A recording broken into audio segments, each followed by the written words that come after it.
the 10th commandment says this, that thou shalt not covet. That is, you don't want to take what someone else has.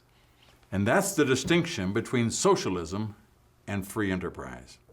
I grew up in a small town in a very poor area called Appalachia in southern Ohio. And in my little town, there were 3 Cadillacs in that entire town, all 3 black Cadillacs. And all 3 of those black Cadillacs belonged to the 3 funeral homes. And the way that you knew they were having a funeral was they would park the Cadillac out front. And I would ride my bicycle and sit under a tree, and I would look at that car, and I would say, someday, I want to have a car like that. It never crossed my mind to go take it. That's stealing. We're not supposed to do that. We're not supposed to covet it, to want what he has. What we say in America is, someday I want to have a house like that.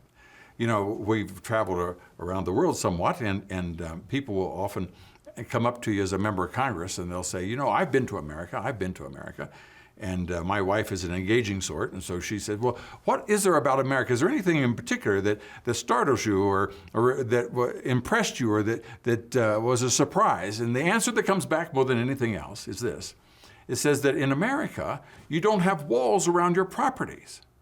And you think in much of the world, they have walls. In fact, in Latin America, they have walls, but they have cut glass on the top of the walls. He said, you don't know where your yard stops or where your neighbors begin. Why? Because in America, we didn't covet what other people had.